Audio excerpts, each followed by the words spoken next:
Halo guys, apa kabar kalian semua? Semoga kalian sekeluarga selalu sehat dan dalam lindungan Tuhan ya. Di video kali ini, Mimin akan bawain alur cerita film yang diangkat dari sebuah kisah nyata. Film ini mengungkapkan fakta gelap di balik judi online yang semuanya sudah dimonopoli oleh bandar, di mana mereka akan menguruk habis semua uang kita yang bermain. Film ini cocok banget buat kalian yang masih ketagihan judi online, agar mata kalian terbuka bahwa kalian hanya dibodoh-bodohi oleh bandar. Tanpa berlama-lama lagi, langsung saja kita masuk ke alur ceritanya.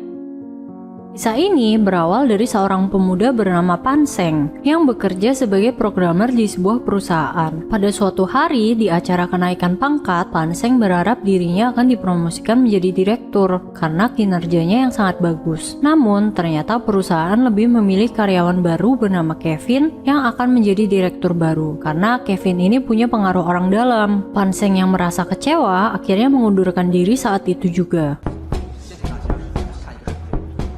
Seng mempunyai gelar Master Teknik Komputer dan merupakan salah satu lulusan terbaik di universitasnya. Beberapa hari kemudian, dia mendapatkan tawaran kerja dari perusahaan game online di Singapura yang bernama Firefly. Perusahaan tersebut menawarkan gaji dan benefit yang lebih baik dari perusahaan sebelumnya. Tanpa pikir panjang, pekerjaan tersebut langsung disikat oleh Seng. Singkat cerita, Seng pun berangkat. Di dalam pesawat, seniornya yang bernama An Jun Chai memberikan briefing kepada Seng dan beberapa calon karyawan baru. Mereka akan transit di Kamboja selama 10 jam. Maka dari itu, untuk mengisi waktu luang, sekaligus bonding antara karyawan baru, An mengajak mereka untuk menonton pertunjukan spesial. Ya, kalian tahu lah guys. Sampainya di Kamboja, mereka langsung naik mobil jemputan untuk berjalan-jalan. Mereka pun jalan-jalan dan foto-foto layaknya turis yang sedang berlibur. Ibu Seng sempat menelpon untuk menanyakan kabar, dan tiba-tiba saat mereka sedang asik berjalan-jalan, Halo.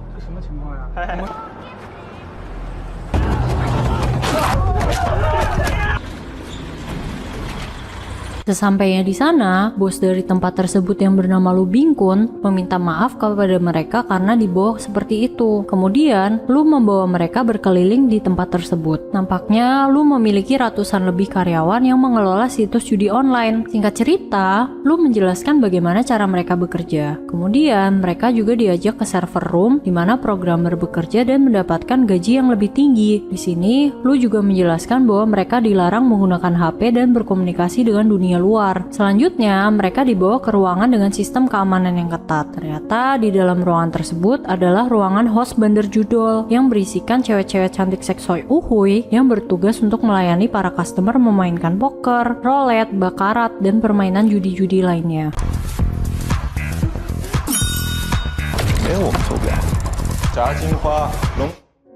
Setelah berkeliling, Seng merasa tertipu karena awalnya dia mengira akan menjadi programmer game, bukan jadi tukang slot begini. Seng pun marah dan meminta untuk dipulangkan ke negaranya. An yang melihat perbuatan Seng segera mendatanginya dan mengancamnya dengan sebuah pistol. Lu pun melerai mereka berdua dan membujuk Seng untuk memulai sebagai customer service. Dan apabila Seng merasa tidak cocok, Lu berjanji akan memulangkannya. Akhirnya dengan terpaksa Seng pun tersetuju. Sore harinya, para karyawan dibawa pergi ke tempat peristirahatan mereka yang berlokasi di suatu sekolah di daerah terpencil dengan keamanan yang ketat. Alih-alih mendapatkan fasilitas yang baik, mereka ditempatkan di suatu tempat yang lebih cocok disebut sebagai gudang daripada tempat beristirahat. Tidak lama kemudian, An datang dan menyuruh Seng untuk mengabari keluarganya bahwa dia baik-baik saja. Setelah itu, An menyeret salah satu karyawan yang ketahuan kabur untuk diberikan pelajaran. Keesokan harinya, mereka memulai pekerjaan mereka.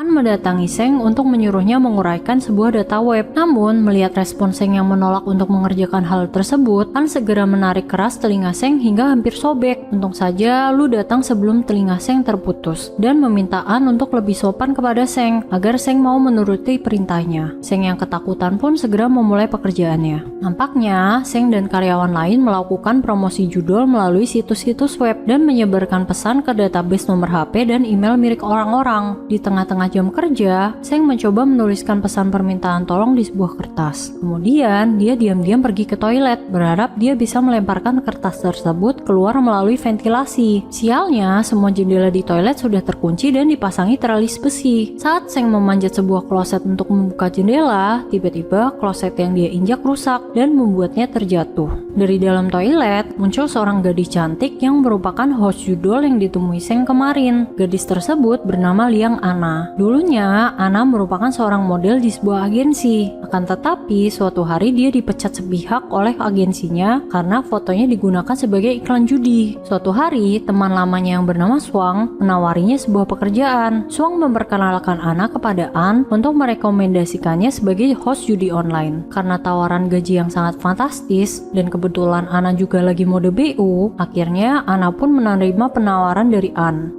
Singkat cerita, Ana dan cewek-cewek yang lain diselundupkan An sebagai imigran gelap karena visa mereka merupakan visa turis. Sampainya di kantor, Ana dan yang lain mulai di-briefing mengenai cara mereka bekerja. Paspor dan HP mereka pun disita. Mereka baru bisa mendapatkan kembali paspor mereka setelah mencapai target penjualan sebesar 5 juta yuan. Kemudian, mereka pun dibawa ke ruangan bandar di mana permainan mereka akan direkam menjadi sebuah video yang bisa dimanipulasi oleh programmer agar para korban ketagihan dan terus memainkan permainan haram tersebut sampai lengkap. Suatu hari saat sedang bekerja, Ana tiba-tiba sakit perut karena datang bulan. Dia pun pergi ke toilet di tengah jam kerjanya. Begitulah pertemuan pertama antara Seng dan Ana.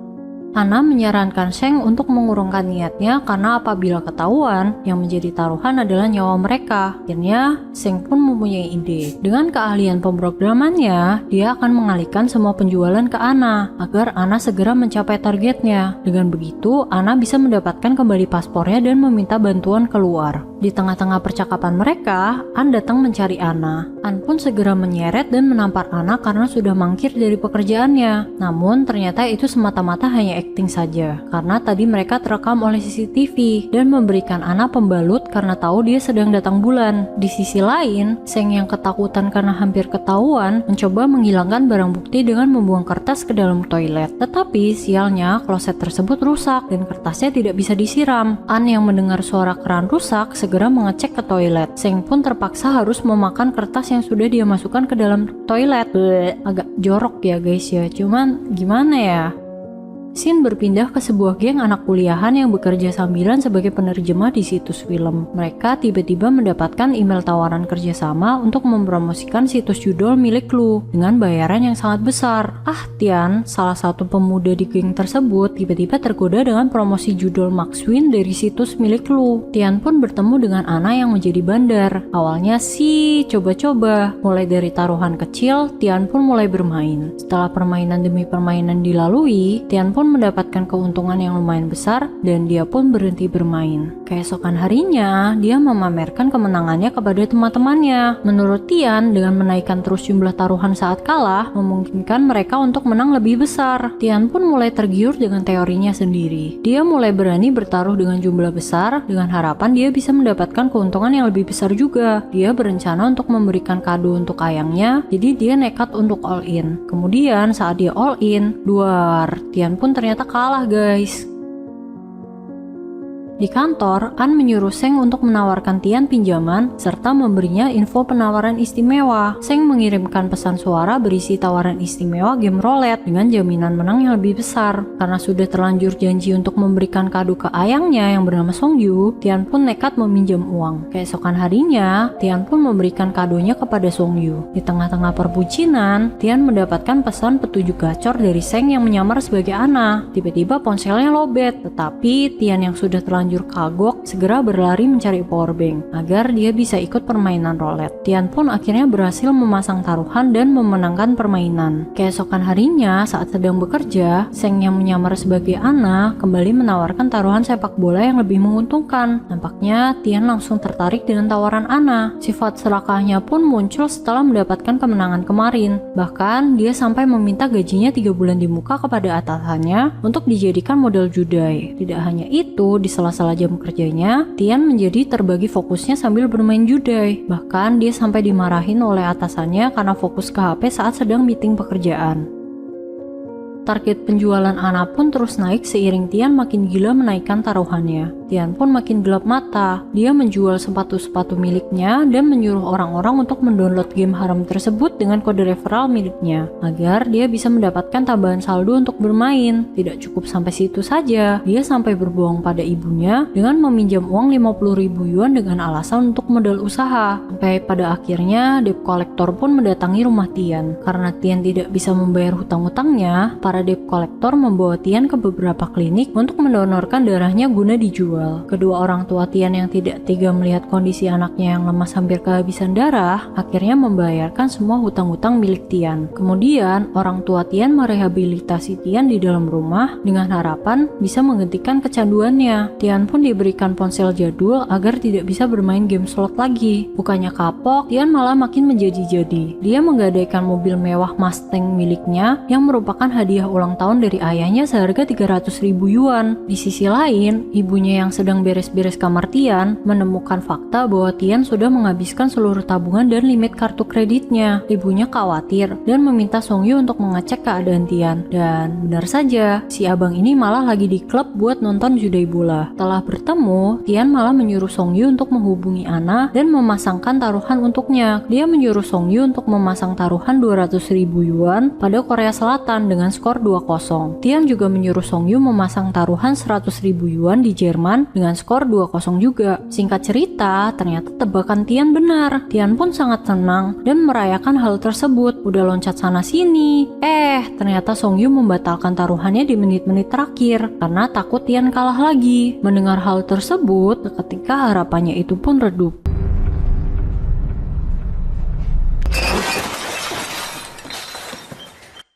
Keesokan harinya, Tian yang sudah kepepet harus menebus mobilnya, pergi mengunjungi rumah neneknya. Tian pun mencuri gelang giok milik neneknya. Walaupun dia merasa bersalah, Tian sudah tidak tahu lagi bagaimana cara membayar hutangnya. Kemudian, neneknya malah memberikannya tabungan yang selama ini dia simpan untuk pernikahan Tian. Namun, gimana lagi, ibarat nasi udah menjadi bubur. Di waktu yang bersamaan, Songyu yang khawatir dengan keadaan Tian yang kecanduan judai, segera melaporkan hal ini ke polisi. Polisi yang bernama Zhao hanya bisa menyuruh Songyu bersabar karena kasusnya sudah mulai diproses oleh polisi. Di sisi lain, selama menunggu proses dari polisi, Tian menjadi semakin kecanduan dengan judai. Tian pun mengurung diri 2 hari di dalam kamar setelah kekalahan beruntun yang dialaminya. Hal itu pun membuat ibunya khawatir. Namun, Tian malah mengamuk dan mengurung ibunya di dalam kamar. Kemudian, Tian mengancam akan melakukan diskon umur apabila ibunya tidak mengembalikan HP-nya. Akhirnya, ibunya memberikan password berangkas di mana HP Tian disimpan. Selagi mengambil HP-nya, Tian juga mengambil uang dan sertifikat apartemen yang ada di dalam berangkas tersebut. Tian pun kembali menghubungi Ana untuk menanyakan penawaran istimewa. An pun segera menyuruh Seng untuk mengalihkan permainan Tian ke kripto. Lu pun turun tangan untuk memainkan mental Tian dengan meremehkan bahwa dia tidak akan mampu bermain kripto. Tian yang kepancing langsung mentransfer uang hasil menjual apartemennya sebesar 8 juta yuan. Kemudian, Lu pun membagi uang tersebut ke berbagai rekening dan menyuruh anak buahnya untuk segera menarik tunai uang tersebut. Selagi mengulur waktu untuk menarik uang-uang tersebut, Lu menyuruh Ana untuk mengajak ngobrol Tian agar dia tidak curiga. Kepolisian China pun sempat mendeteksi hal tersebut. Polisi pun segera menghubungi Tian. Namun, Tian yang sudah gelap mata malah mengabaikan panggilan dari polisi. Setelah Lu memastikan bahwa semua uangnya sudah aman, Lu pun menyuruh Ana untuk memblokir Tian. Barulah Tian tersadar bahwa dirinya ini sudah tertipu. 这套房子的拍卖权利就属于我们了，你要不要和父母再商量一下？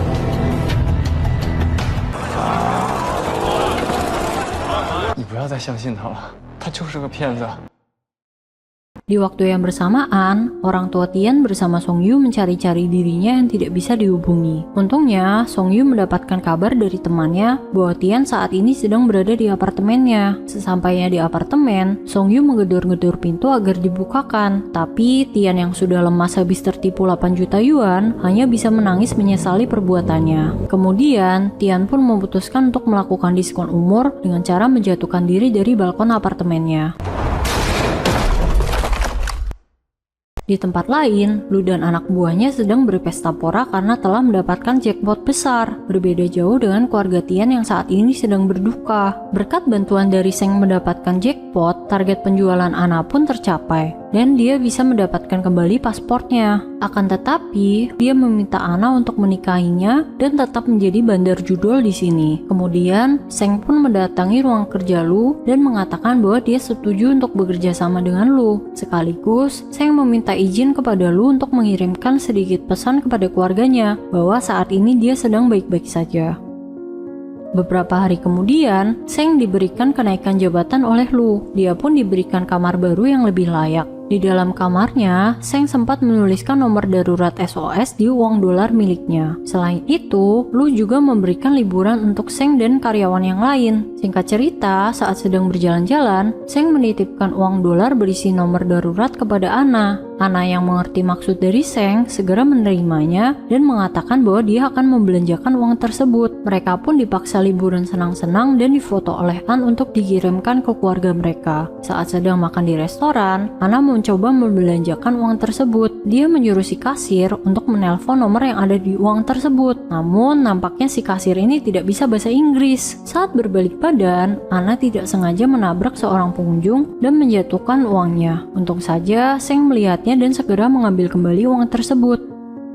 Beberapa minggu kemudian, para pekerja bagian promosi sudah tidak lagi dibutuhkan karena sistem baru yang dibuat Seng ini sudah lebih canggih. Salah satu pekerja yang bernama Jim sempat berpamitan kepada Seng dan Seng pun menitipkan uang kertas kepadanya, berharap melalui Jim, Seng bisa meminta bantuan dari luar. Namun siapa sangka, bukannya memulangkan para pekerja, Lu malah menjual mereka untuk dipekerjakan di tempat lain. Di dalam perjalanan, An berniat mampir ke minimarket untuk membeli rokok. Karena dirinya tidak mempunyai uang cash, dia pun meminta pada para pekerja dan menemukan uang di saku Jim. An pun segera membelanjakan uang tersebut. Namun, petugas kasir mengatakan bahwa dia tidak bisa menerima uang itu karena ada coretan tulisan. An pun segera membawa uang tersebut dan melaporkannya kepada Lu. Lu pun segera mengumpulkan semua karyawan. Jim yang sudah diajar habis-habisan pun juga dibawa ke tempat tersebut. Lu meminta kepada mereka untuk segera mengaku siapa yang menuliskan nomor SOS di uang tersebut. Karena tidak tega melihat Jim yang sekarat, Anna dan Seng pun segera menyerahkan diri. Lu pun segera menyuruh anak buahnya untuk menyiksa mereka berdua. Kuku jari tangan Anna dicabuti satu persatu, sedangkan Seng dibukuli hingga kakinya patah. Tidak sampai situ saja, karena kesalahan ini merupakan kesalahan fatal, tanpa ragu, Lu pun menembak kepala Jim.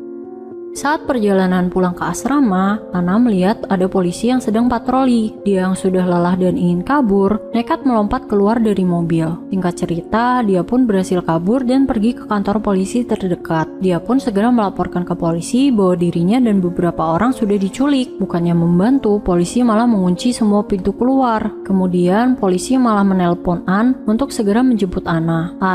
Ternyata koneksinya Lu gacor juga, sampai polisi pun takut terhadap Lu. Tidak butuh waktu lama, An pun sampai ke kantor polisi dan kembali menangkap Anna. An pun segera membawa Anna ke sebuah pelabuhan. Anna dimasukkan ke dalam karung dengan isi batu besar dan ditenggelamkan ke laut. Setelah merekam seluruh kejadian, ternyata Anna diangkat kembali ke permukaan dengan menggunakan tali. Ya jelaslah bro, mana tega An melukai Anna. An sengaja melakukan hal tersebut karena dia sangat menyayangi Anna dan ingin menyelamatkannya. An memberikan sebuah tiket pesawat beserta paspor milik Anna dan menyuruh untuk segera pergi dari tempat ini. Di tempat lain, nampaknya Seo sedang memberikan seminar di kampus Songyu. Seo pun mendengar kabar buruk dari Songyu dan sangat merasa bersalah karena tidak bisa mengurus sindikat judul ini dengan cepat. Setelah mereka ngobrol cukup lama, Seo pun mengantarkan Songyu pulang. Di perjalanan, mereka mendapatkan brosur promosi judul yang menggunakan foto Anna. Merasa ini ada hubungannya dengan kasus Tian, Seo pun segera menyuruh anak buahnya untuk menggeledah kantor yang mempromosikan judi online tersebut. Satu persatu anak buah Lu pun ditangkap, termasuk Suang teman lama Anna yang memperkenalkan Anna kepada An. Berkat bukti-bukti di kantor tersebut, Zhao pun akhirnya menemukan pesan tersembunyi yang diselipkan Seng melalui percakapan Anna dan Tian. Zhao pun segera mencari Anna dan menemukan Anna yang baru sampai di rumah ibunya. Zhao pun segera membawa Anna ke kantor polisi untuk ditanya-tanya. Anna yang ketakutan memilih tidak mengatakan apa-apa. Akhirnya, Zhao membawa Anna ke suatu tempat. Anna dibawa ke rumah sakit, tempat di mana Tian saat ini terbaring koma menunggu ajal. Ternyata Tian masih selamat setelah melompat dari balkon. Anna yang merasa bersalah akhirnya mau mengungkapkan semua informasi yang dia ketahui. Zhao dan tim khusus pun segera berangkat ke Kamboja. Mereka berhasil melacak sekolah TK yang dijadikan markas oleh Lu. Kemudian, polisi bekerja sama dengan restoran tempat Lu biasa memesan makanan untuk anak buahnya. Zhao pun menyelipkan sebuah korek dan pesan kepada Seng di dalam makanannya. Dia pun mencoba membuat asap dengan membakar kok bulu tangkis yang ada di ruangan tempat dia disekap. Alarm kebakaran pun berbunyi, dan para pemadam kebakaran pun datang ke sekolah tersebut. Memanfaatkan kekacauan yang terjadi, Zhao dan polisi pun ikut menyelinap masuk. Mereka juga membawa Ana yang sidik jarinya masih terdaftar di situ untuk membuka pintu rahasia tempat Lu dan antek-anteknya bekerja. Kemudian, Lu panik mengetahui polisi yang sudah mengepung markasnya. Melalui CCTV,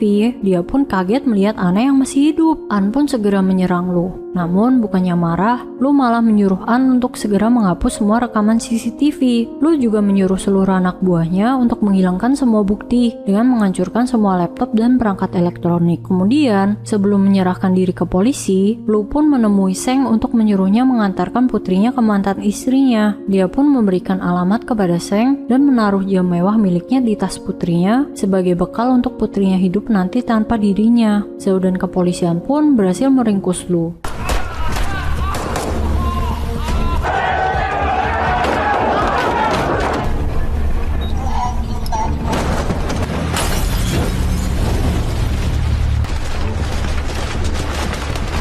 Kemudian, Zhao meminta ponsel milik Lu agar dia bisa segera membongkar semua kejahatannya. Saat Zhao akan mengambil ponsel milik Lu, Seng tiba-tiba datang menghentikannya. Seng mengatakan bahwa apabila Zhao salah memasukkan kode sebanyak 3 kali, semua bukti dan server-server milik Lu otomatis terhapus. Mendengar perkataan Seng, An mengambil tindakan dengan menembak ponsel Lu, namun malah meleset dan melukai tangan Zhao. Polisi pun segera menembak An dan An pun meninggoy di tempat. Tembakan itu membuat suasana menjadi kacau. Semua orang berlarian melarikan diri dan akhirnya terjadi adu mekanik antara polisi dan anak buah Lu. Pada akhirnya, polisi berhasil mengamankan mereka semua. Seng menepati janjinya dengan menyerahkan putri Lu ke polisi untuk diantarkan ke ibunya. Pada akhirnya, Lu pun dijatuhi hukuman mati atas perbuatannya. Ana pun diberikan hukuman percobaan penjara selama 2 tahun, sedangkan Seng diberikan keringanan karena mau bekerja sama dengan polisi. Di akhir cerita, terlihat Seng membagikan pengalamannya melalui seminar di sebuah kampus. Seng pun memperingatkan kepada semua orang yang hadir untuk tidak sekali-kali terjun dan terjebak di dalam perjudian. Dan cerita pun tamat. Wah, film ini sih bener-bener relate dengan kehidupan sekarang ya. Banyak orang yang ketagihan dan terjebak dalam nafsu judi online. Mimin saranin sih buat kalian yang masih kecanduan judai, segera bertobat lah guys. Karena percayalah kalian tidak akan bisa kaya dari hasil judi. Gak ada sejarahnya orang berubah menjadi kaya raya karena judi. Mending kalian kerja keras bagi kuda mengerjakan hal-hal yang halal saja. Dan buat kalian yang masih struggling untuk keluar dari kecanduan judi, Mimin doakan semoga kalian bisa cepat-cepat berhenti dan sadar ya. Oke, segitu dulu video kali ini. Thank you for watching and see you on the next video. Bye bye guys.